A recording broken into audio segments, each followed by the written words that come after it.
everyone. Welcome back to the Piano Pod. I'm Yuki Misong. I'm Clara Zhang. For anyone listening or watching our show for the first time, welcome. Clara and I are both classical pianists and piano teachers from New York City. This podcast is for anyone who plays the piano for fun, loves listening to the piano music, or for someone who is currently pursuing a career in piano, works in the industry professionally, or anyone who is simply curious about the world of piano music.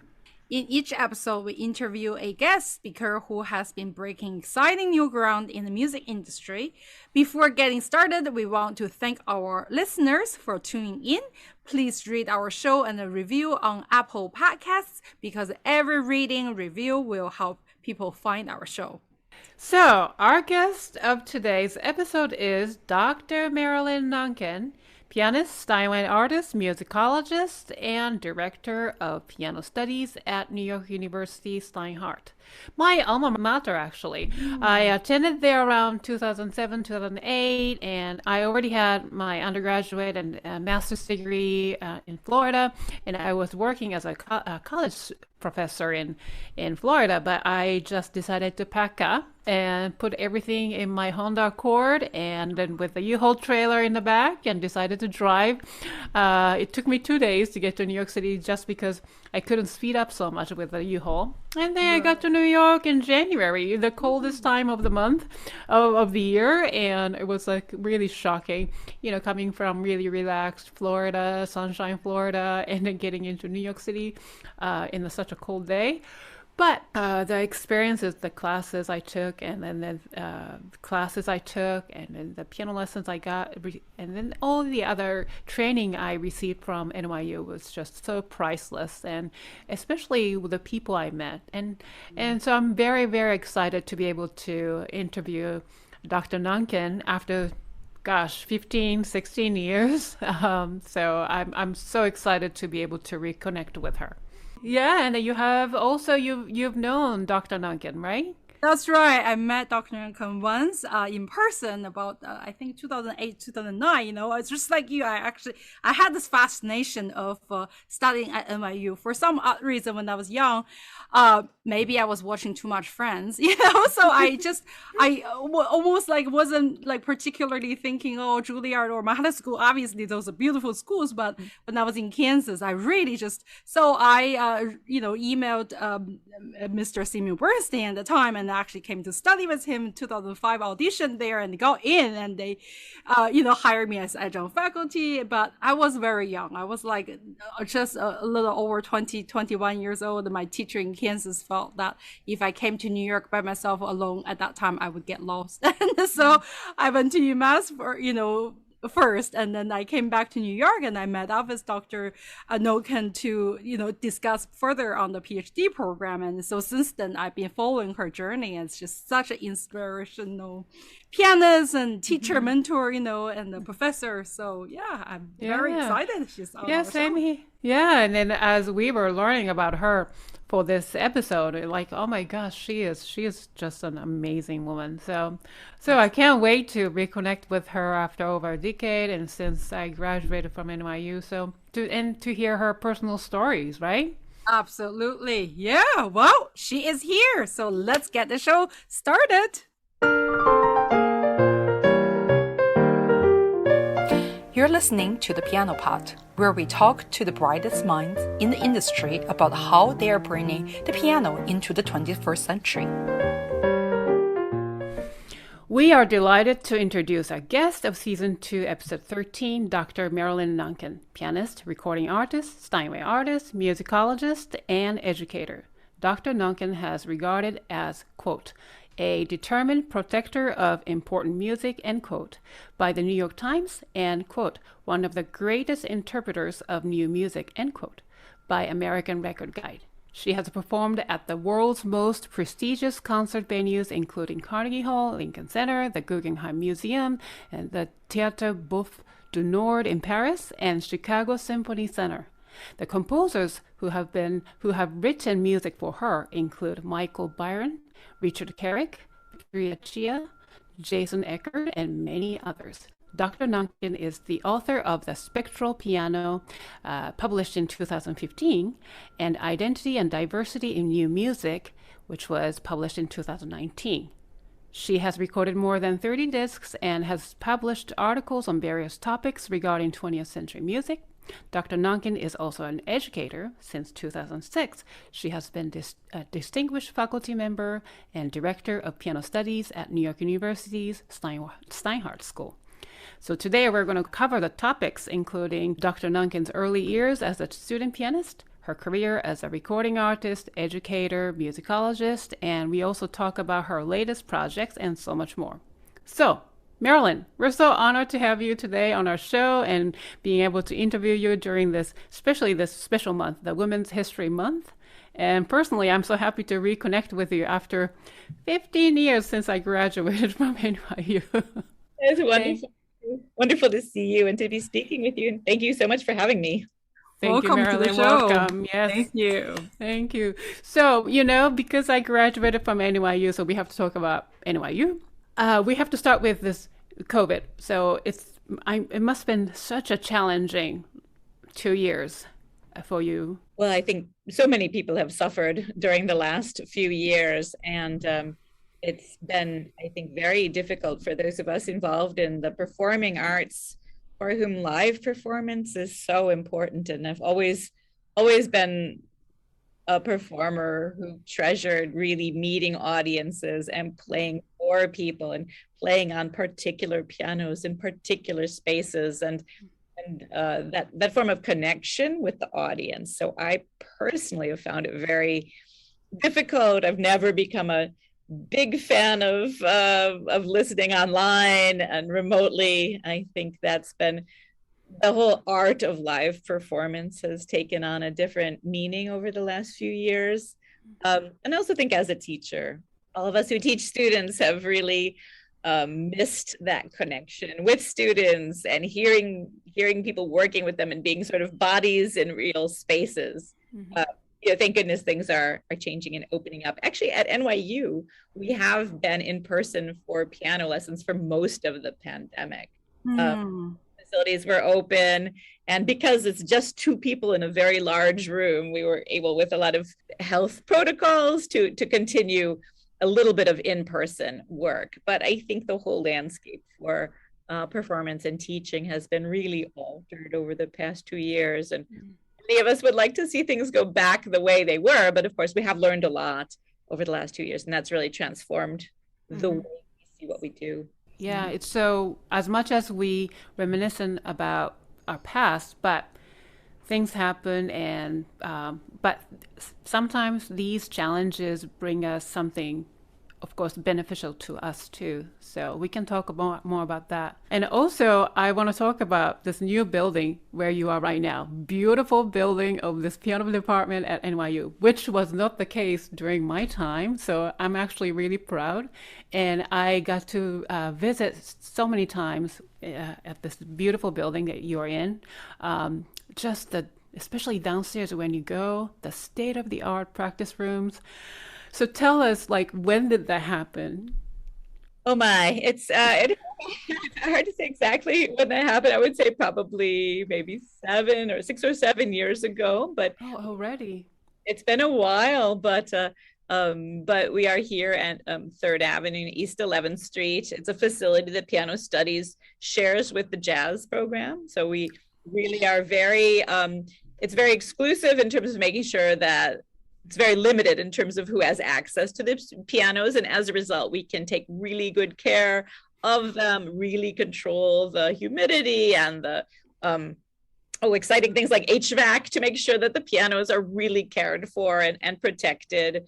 And that the people who are playing on them are really, respecting the pianos and using them in a way that's beneficial to the pianos, which so often at institutions are inadvertently abused or neglected. So it's a very special place here. I should add that opening next year at NYU is a huge new performance facility at 181 Street. And that has been under construction for the last probably 4 years, but that will have a full theater with fly space, practice rooms, I believe a swimming pool. It's a my gosh. enormous building, which also have public space. be open to the public, but it's a huge project. And that provides also for NYU students and for the community what will probably be, you know, a very big center for culture and performance here in Greenwich Village. And I believe we're purchasing something like 75 pianos for that space. Wow. Wow. That would be amazing. That is so incredible. But that kind of thing has the capacity really also to change the neighborhood, right? To transform the cultural life of this area. So it'll be really exciting to see performances beginning again. And that project has been delayed a little bit because of the pandemic. So, but if anyone is driving around the neighborhood of Houston and Mercer, you'll see this enormous building that has gone up, and it's pretty incredible. wow. So, but are you the NYU is going to keeping the current I spot? believe, our we will be sharing that facility with the Tisch School for the Arts, and of course, the university will have access. But a lot of our musicians, our ensembles, orchestra, and musical theater, some of that will move into that bigger space, which also then will open up other theaters, smaller spaces like the Low Theater on West Fourth Street to pianists and things like that. I hope. Wow, that is so exciting, and it's actually really fitting for the characteristic of NYU, state of the art, and also the community-based culture that I got to experience. I think NYU is always, you know, struggling with the neighborhood, the historic neighborhood village, and reaching out. There's always that bit of tension, I think you have in a lot of places where you have a university and the sort of gown and gown, the idea of how can we serve the community better. But I think this facility has the potential for bringing the arts to a lot more people. Oh, wonderful. It's so great to hear, and it's so great to catch up after so many years. We were learning about you more through this to prepare this interview. I got to know so much about you, and you're just an incredible artist. And the one thing is, you just never talk about yourself so much. So we really want to know about you. For our show, we usually start from the early days because we're very interested in you as a person, as an artist, how you became who you are. So what was that childhood like? Did you grow up in a musical family, or what was that first piano lesson like? Wow, I don't come from a family that's music, I think, musical in a professional or a serious sense. I started taking piano when I was 5 years old from just the woman around the corner from my grandparents. It was not a serious or disciplined kind of teaching, and I think that reflects the belief in my family. We also lived in a village, in a small town in the Midwest. I think it just reflected a belief that as part of your education or as part of being a well-rounded person, you would learn how to play an instrument. And my dad played the accordion when he was a kid and had horror stories about, you know, playing accordion for his mother's friends. Or my great uncle was a very enthusiastic amateur pianist who, you know, taught neighborhood kids. My great uncle, I think, another great uncle played the clarinet when he was in the military. But, you know, it was very much a playing music just sort of for the fun of it and not to be serious. And so I enjoyed playing a lot. But I also I didn't have to be asked to practice. I liked to play. But I was never in a situation where I had a lot of quality control or telling me this is the right way to practice, or this would be the right way to hold your hand, or something like that. So I think it was a case of just sheer sort of love of playing that got me to a point where my teacher would just sort of give me music, like, oh, why don't you play this? Why don't you play this? I think we see this sometimes when we're teaching talented kids. Oh, can you play this? Or give this a try, check this out. And so, you know, I developed to a certain point where people say, oh, you know, this is a talented child. You know, why don't you start doing competitions? Or why don't you learn pieces and give little recitals or things like that? But it was always very, I think, in the spirit of just exploring whatever talent or love I had for the instrument without an idea of being professional in any way. And when I was about, I don't know, must have been about 14, I had changed to a different teacher. And she recorded one of my lessons sort of secretly, like I was doing a run through of something. I don't even know the piece. And she recorded it and sent it to Interlaken Music Camp. I guess they were looking for students who might want to apply for a scholarship or maybe to play for some masterclass or something. And so it turned out I was accepted to play in a masterclass with Leon Fleischer. Oh, wow. I didn't know who Leon Fleischer was. And packing up the car, in the middle of winter and driving up through Wisconsin, up to Michigan.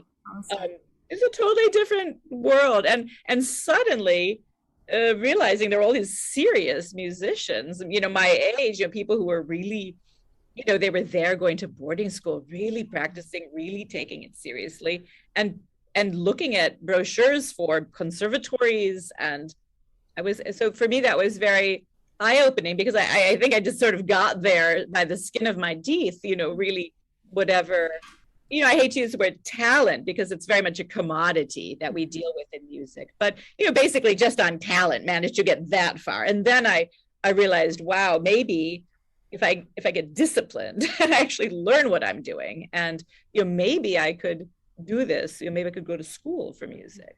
So I was at that point really, I would say 14 years old, I think. And I went to Interlaken for one summer, to the summer camp, and found that quite a culture shock. And I still do a little bit. And then I was just suddenly surrounded by so many people who had been serious for such a long time, had been trained for a really early age.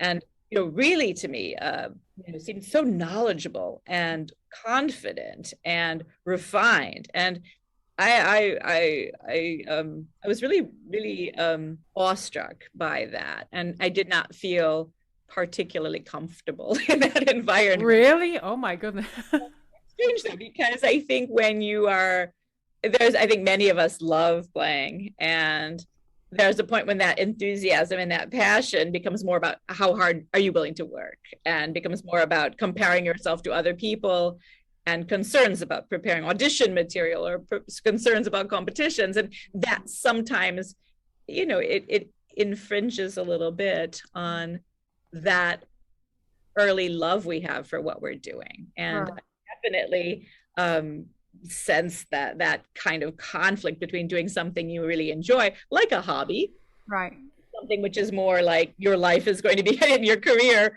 is going to rely on this. And are those things compatible or not? So I think I was very aware of that when I got serious about music. Well, but sounds like it just comes from in an organic way that you reached your, let's say, career path. I think it was very organic. Mm-hmm. That's a good word. But I also think, when I meet people who've had a more disciplined a teaching upbringing as a musician, of course, I went down a lot of blind alleys. I had to overcome technical issues. You having a less disciplined path to where I am. I think I was always very aware of things that perhaps were missing, or things that I needed to take care of, or something like that. And so I think I always have a slight bit of envy for people who had a more rigorous. Right. Really? Wow. I mean, I think especially at that age, right? This is actually quite unique, right? Because like today, all of your students, I'm sure a lot of the students you meet, that they start training, such early on, right? Like in my generation, the long age, everybody started training when we were like 2 years old. So I think sometimes that organic, vibe, it's actually missing, right? So this is beautiful. It's strange though, because also even I have such wonderful colleagues here at NYU, but of course they've come through very different educational systems as well. My colleague Jeffrey Swan, plays the complete Beethoven sonatas, or my colleague Terry Anchaparitse, who comes from the real Georgian tradition, and the training she received in we call it Eastern Europe, and in at that time. So you see people who come from very different pedagogical backgrounds, and so I often feel that it's not there. Well, I'd say it's one of many ways to become a pianist. You mentioned about technique, that around that time when you were a teenager, maybe you felt a little insecure. But to me, when I heard your recordings for the last few days, I mean, I've been listening to your recordings pretty much every day. I love the tone production. I don't know how you do it, the crystal-like, but it's not cold. It's just something warm about it. I don't know how to describe, but it's just so comforting as well at the same time. Very specific technique that you have. How did you develop that? Was there any method you encountered or teacher? It's funny that you use that word crystal, and I share a tiny anecdote, but my very first mention ever in a newspaper for a review was when I was in school, and I played as well. I was at Eastman, and performed on some student recital, Luigi Dalla Piccola's Quaderno Musicale di Anna Libera, which is a beautiful set of miniatures from 1955. And the reviewer used the word crystalline to describe my playing. And I was so touched. And I thought, that's such a wonderful word, because it is kind of the sound I would hope to have. Something that's very clear and etched, but yet at the same time have a kind of shimmer to it. And what was so disappointing was when I first came to New York, my first New York review, the reviewer for the New York Times also used the word crystalline. And I was just crushed, because to get two press quotes which use the same word is absolutely useless. And so it was a word that I really liked being applied to my playing. And yet when I first was starting out, I was just crushed that the word was used more than once, because it would have been so useful to have more than one word to use for my talk about the press quotes. But it's funny, because I tend not to like a lot of piano playing, and I'm not a pianist that loves to listen to recordings of piano music. I find a lot of piano playing quite ugly, and I find a lot of writing for the piano quite ugly. And I think that having a beautiful tone is not that easy on our instrument. I find, I didn't like to go to a lot of piano concerts. My inspirations for how piano sounds maybe come from very few recordings, very few instances, and maybe even more of an ideal sound that I want to have more than a sound I've really heard. I know my teacher, my main teacher, David Burge, who was a great mentor to me, he very much believed that the sound a person has comes from either their body, their physicality, their anatomy, that a big man is going to have a very different sound than a smaller man, or somebody with a certain kind of anatomy and approach to sitting at the piano. That's where that individual sound comes from. And he really believed that, and I do too, that if a person is relaxed and playing naturally, they will have a natural sound that is theirs. And no matter how much you want to sound like someone else, I mean, if you're playing the piano in a natural way, you're going to sound like yourself. And the goal is not to develop someone else's sound, but to find, your own sound as a musician. So I think for me personally, trying to find beauty and balance and a kind of softness, a soft feel in an instrument which is inherently percussive is always always my goal. Always to find a kind of beautiful resonance has been something I'm very interested in the piano. Not so much a lyricism or a melodic, not so much the singing quality, but the quality of resonating, vibrating, and the sense of that instrument really being alive, and being able to somehow convey that to the audience. Do you receive these inspiration, let's say tone production, from different listening to different instruments? I suppose there is something to that. Different, maybe not so much instruments, but different kinds of music. I remember being very influenced by when I heard Scriabin's Poem of Ecstasy with the orchestra playing that, the tremendous kind of lush quality, and feeling a little sorry that my instrument maybe doesn't have that, but trying to get that. Or to hear something like the cello solo in Messiaen's Quartet for the End of Time, one wonderful kind of vibrating quality that a beautiful cello has, or an incredible singer, somebody like, I don't know, Fischer Dieskau or something like this, or even I love to listen to music of other cultures, listening to gamelan and to wonderful kind of shimmering sound, the gamelan, or listening to I don't know, gagaku, Japanese gagaku, or something like this, or Korean pansori music, or listening to these different kinds of timbres and realizing how there's that kind of richness and trying to get that richness and variety out of the instrument that I happen to know how to play. Wow. I think that also just comes back to this organic, idea that we were talking about. It seems to me, and also when I listen to your music, it's just so different sometimes. You can feel the music comes from the heart. It's very genuine. It's very, real. I think that is something really very different in this day and age we live in, right? So. You are the, I'd say, champion or queen of contemporary music. So when did you discover your love for the music of living composers? I suppose a very early example of it, which is a little strange, is I had this great uncle, Milton, who, as I said, was very passionate amateur player. And he had hoped, so he was my grandfather's brother. So he was a young man in the 30s and 40s. And he had a real passion for the music that was new at that time. Bartók and Schoenberg, early Elliott Carter, anything atonal. He was really interested in that. And he would give these little concerts at his home, because he was not a professional musician, like Sunday afternoon, and he had some friends together. He'd play some solo music and maybe some chamber music and have a singer, and kind of these crazy concerts of Zemlinsky and Schoenberg and Weber. And I do remember Bartók and all kinds of stuff that to him, that was new to him when he was young.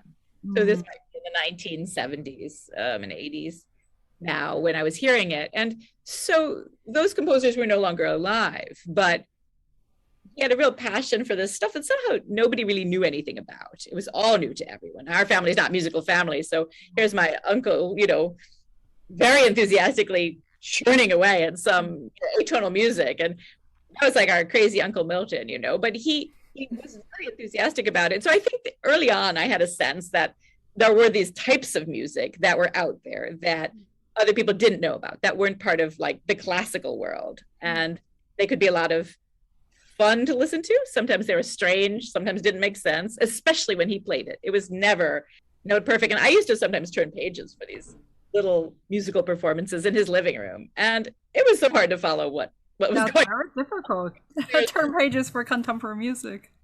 All the players would be in a different bar. You don't know when to turn. But there was a very exciting, adventurous spirit to that, which I think when I went to conservatory, I definitely didn't get that impression at a lot of performances. Obviously, at a conservatory in a very competitive environment, nobody is going to be laughing when people are in different places in the score, and that sort of, even the sense of adventure and discovering something new is not always what a conservatory is about. Conservatory is about conserving a tradition and discovering older traditions and learning about them. And so I for myself discovered playing music of contemporary music of my own time when I was at Eastman, and there were friends of mine who were composers in my class, and they could not get anyone to play their music because in that environment at that time, which is the late 1980s, the students are practicing for auditions, they're practicing for juries, they're practicing for lessons, and they did not have time or any motivation in general to pick up a piece of new music written by a friend of theirs to play for a concert. There just wasn't that sense that was anything that was worth spending time on. They could not bring it to their lessons, their teachers wouldn't teach it to them. There wasn't this promise of what will playing this piece get me. And so I began to, play some of these pieces, and I found that I really enjoyed working with the scores. I thought it was exciting to look at, and I really liked working with my, I don't say peers, my friends. Working with people my own age to ask them questions about the score, and I liked the feedback because what I was doing was very valuable to them. And that was, I think, maybe more than anything, the sense of having a purpose, that my performance of these works was really important. It didn't really matter if I played Beethoven's first piano concerto. No one was waiting for me to play that piece, or I was in a studio at that time when I started where all the students were playing the same pieces. Right. We assign the students the same places. And I thought, well, what does it matter if I play this piece? I didn't understand. These were obviously learning pieces or pedagogical pieces or pieces to learn, because if you play this piece, you learn how to do certain things. But I found myself learning to do different things and play and develop a technique by playing pieces written by people my own age. And I think maybe one of the most important moments was I had learned a piece. I think this is, and I think my recording of it helped this young composer, win get a prize. And I thought, wow, it changed his life, for a young composer to get a spot on an international, World Music Days, or I can't remember exactly now the prize, but it was a performance which really made a difference to that composer in terms of setting him on a career path. And and so then suddenly it was like, wow, a performance from somebody like myself could change someone's life. And I was never going to change Chopin's life or Beethoven the same way, right? Those are already composers with, it's a different kind of activity to play their music. And so I suddenly realized that by taking whatever gifts I had and applying them towards, living composers, it's like a whole different kind of ripple effect. So that's where that sense of wanting to do that came from. Wow, thank you. Yeah, I never thought of that way, but it's true, huh? Wow, yeah. And then also you get to learn the piece from the composer, like living composer. And when you ask, about developing a technique, I have to say I've learned most of my technique, on pieces by either, composers who are still living or composers who used to be living. One of the early pieces, big pieces I learned with David Birch was Boulet's First Sonata. And I learned to do a lot of things on that piece. When I came to New York, in the early 90s, I, with two composers, started a contemporary music ensemble. We just wanted to play music. We just wanted to play music of our friends and people we knew, or composers we thought, should be heard that nobody was playing. And I learned most of my technique, if you call it a technique, way of learning the piano, way of, from playing things, whether it's Fernie Ho or Milton Babbitt or Schoenberg, or people who are teaching in New York, or young composers. I think that's most of how I learned to play, was confronting new scores, and also, like you just mentioned, working with composers. So saying, how do I play this, or how do you want this? Or I remember very clearly, I worked with a composer, Joshua Feinberg, who's my own age, who now teaches at Boston University, and then he's also, I think, in Berlin. But I remember playing some of his music, which I recorded, and playing something, and he was like, "That's not mezzo forte." Yes. Having this sense of, or playing for composer Jonathan Harvey, having grace notes in his score, and you say, "Well, those grace notes are too fast. I can't hear them." And they're having composers express really personal thoughts about, no, do this, do this, try this. I don't like that. The way you want to play that, that's not what I meant. Try to get what I'm after here, with that kind of specificity. Really, I think, helped me learn different ways of approaching how to play the piano, how to interpret things. Wow. I think also just for the younger, pianists, when we are, this really is like changing my mind so much. I'm so inspired. I remember when I was first arrived in Kansas, when I went there when I was a teenager by myself and didn't speak language, and I had this friend who was a cellist, but then he decided to make this piece where we had to play a little and we had to speak in Chinese. And then my friend and I were just speaking whatever we were deciding, but it was a very contemporary piece, for me, like growing up in China, I've never had experience with that. So I think that now looking back, it kind of even boosted my confidence a little, because since language was not like, entirely there yet, and having this experience, this is really, and then, fast forward recently when I was working with, we interviewed some of my good friend Paulo, and at the Manhattan School. And, I remember we were playing this piece that he wrote not too long ago. And the really just how detailed oriented, and it was really such a beautiful learning experience. So, wow. I think also what you say about confidence, Yes. when you have to do something for which there isn't a performance practice, there's no one saying this is how it's done, or here are these recordings, here's what you are after. When you have to make those decisions, it's scary, Yep. but when you've made your decision, you own it, it's your version of that piece. And I think I was able to develop more of a sense of confidence from developing a way that I began to interpret things. We've been listening to your pieces, your recordings over the week, and my favorite is the Tristan Murray's The Complete Piano Music. And actually, it just turned out that this album earned the record label company Divine Art's best-selling title. That's amazing. But could you tell us more about that? Pieces are really, of course, he's a French composer, so has this Debussy-like, Ravel-like French school.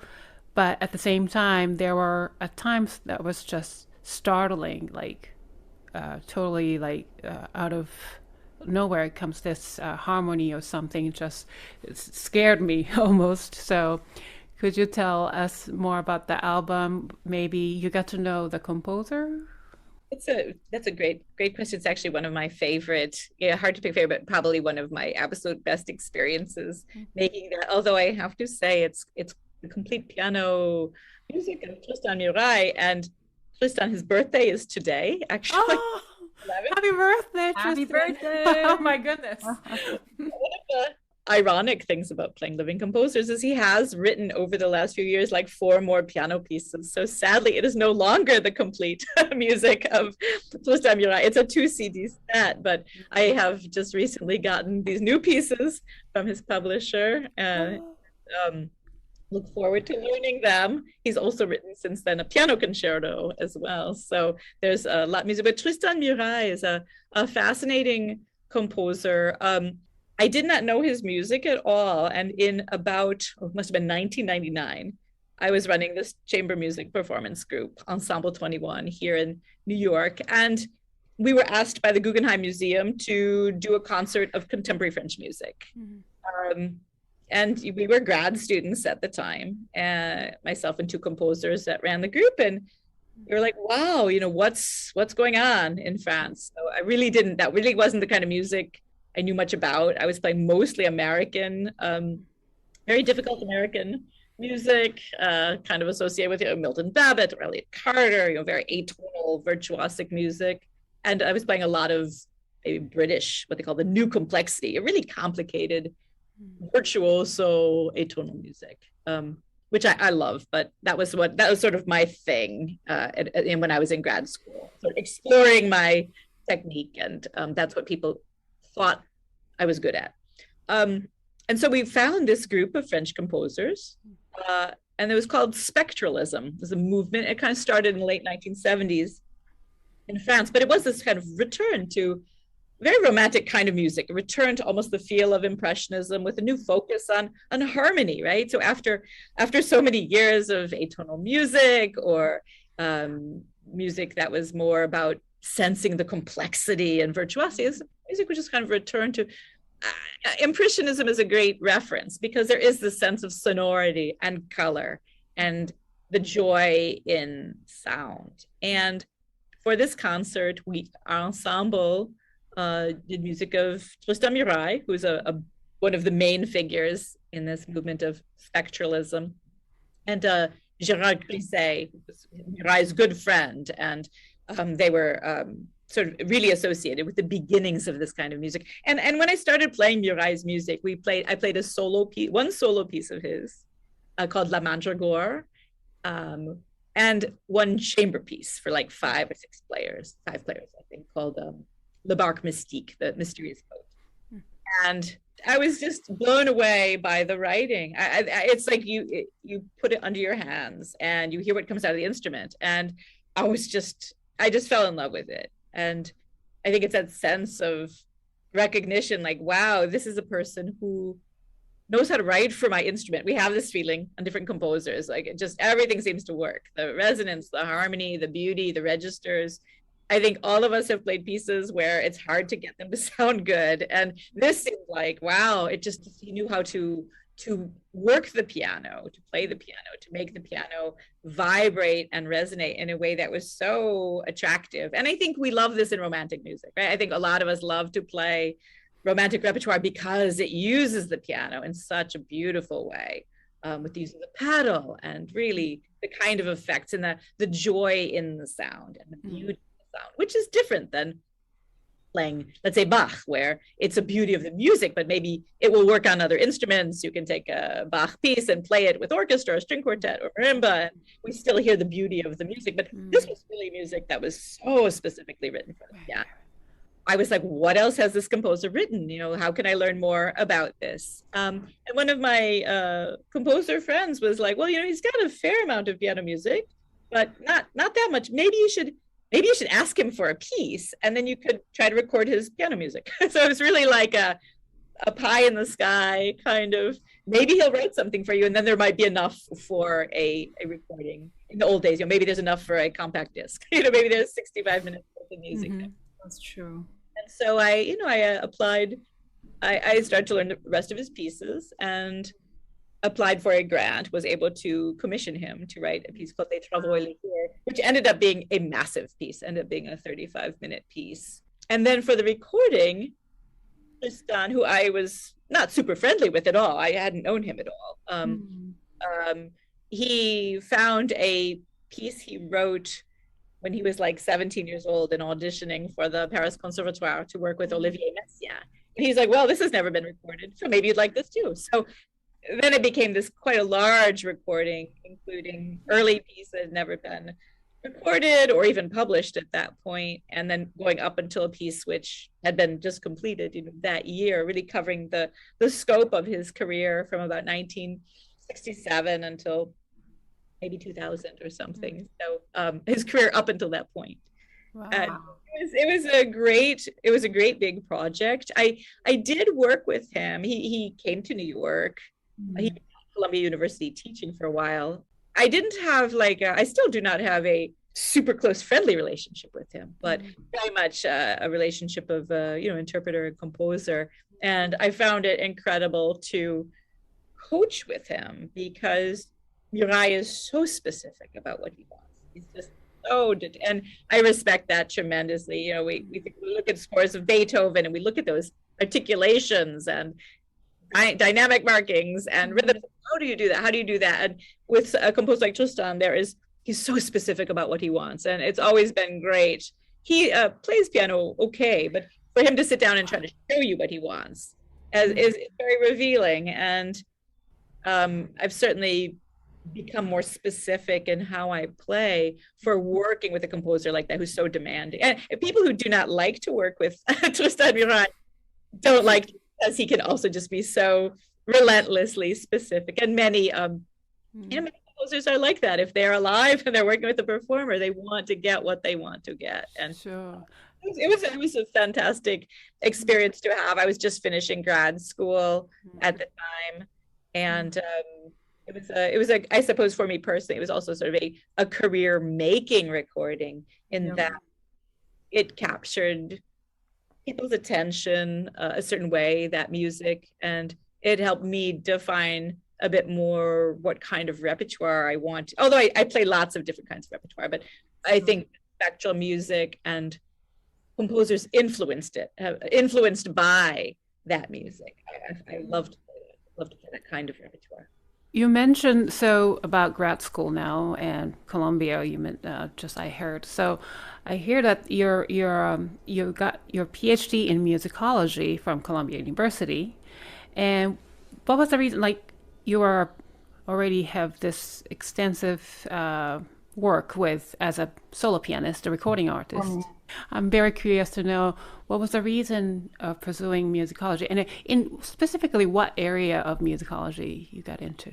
It's a little bit of a skeleton in my closet, but when I was in my undergraduate, actually, I think I was saying I was not entirely comfortable in that world of creating pianists, right? I was not a good fit.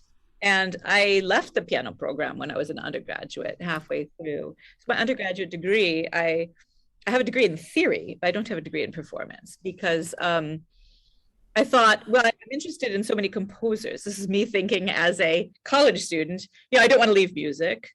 I want to be able to play and teach and work with people. So I thought, maybe I'll go into theory because I'm not a composer, so I couldn't go into composition. It was very unusual. I was one of 2 theory majors at Eastman that year, and I did work with a performance teacher, but I thought, well, at least I'll be able to study music and teach about music, write about music and play music, have a career as a musician. And because I think at that time, in that environment, what I was thinking of doing as a performer just was not considered like a legitimate career path. It is hard enough to be a musician. It is hard enough to find work as a musician without saying, I'm going to play this kind of music that nobody knows by composers no one's ever heard. And so the advice really was like, leave music, or this is not the career for you. And I thought, well, maybe I'll become a theorist and I can make this work. And then when I went to Columbia, theory and musicology were actually in the same program at that time. And so I went as a theorist to Columbia. The idea of being able to study music and write about music and teach, I guess like teach ear training and, teach analysis or something like this. And so my dissertation is actually more of an analytical dissertation, looking at, and I was interested in looking at psychology when we hear music that we don't know. What do we do? How do we understand it? And it was looking at really complicated atonal music. When we hear pieces that just don't resemble music to us, right? When we hear something like Xenakis or Ferdy or something really, really out there, what do we do? For people, and I was mostly interested in that question, for people that enjoy that experience, what are they doing that people who don't like that, what's going on in some people's minds? How do some people come to understand what is going on with the piece when it's written in an entirely unfamiliar language?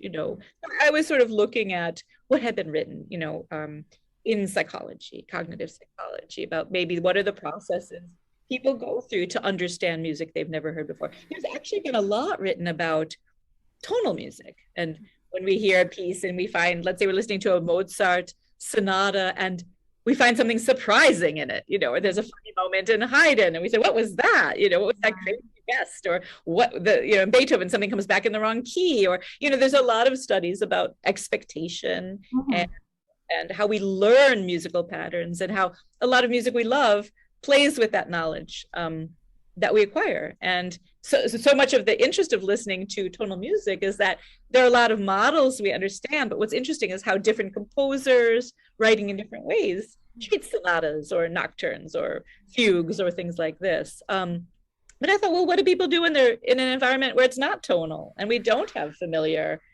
patterns and models? So that's where I was looking as a musician and as a potential teacher, to talk about that. How do we come to works we don't know, to different musical environments, and how do we learn to make sense of them? Or how do people learn to understand new kinds of music written in different musical languages? But doesn't that give you very different perspective in terms of being as a performer, right? Because you're thinking music from very different perspective. I'm sure that really is enhancing and helping your performance. I think it was very tied, I think it was very tied to my work as a performer, because you think, what do you do? How do you make a piece make sense when you look at it? What is the story of the piece? In many ways, it's not that different than what we do in a tonal piece, but what's the theme? What is the idea? What's the emotion? What's the character? What's the texture? What's the quality of the sound? What are the interesting harmonies? What when you hear a piece that's going to make sense, what are those things that we need to hear that will help us make sense? One of the great things about my teacher, David Burge, was he had this wonderful ability to play just the most adventurous, strange, unfamiliar music, and somehow he always made sense. You always could sense him guiding you. Listen to this, or this is important, or this is what's beautiful. This is the expressive quality of this music. He was able to really do that in such a wonderful way that even when you heard something very unusual, like Stockhausen or whatever, it had, you sensed, you knew you were being guided through the piece. And I was sort of interested in, what are those guideposts? What are the signposts that help you make sense of newer and unfamiliar kinds of music? So the degree is a musicology degree. I started as a theorist, but I've become a historical musicologist since graduating. As a performer, I've just always become interested now, less in analyzing pieces, but more in looking at the piano repertoire and finding these through lines and narratives that trace back from very contemporary composers back to the Romantic era, but beyond, really looking at this whole history where there isn't such a separation between what is old and what is new, but what are the bridges and the things that relate newer music to more traditional music. This concludes part 1 of the interview with Dr. Marilyn Nonken. Tune in next time for part 2, where we focus more on philosophical topics, advice for young artists, and more. If you liked this episode, don't forget to give us 5 stars and review on Apple Podcasts.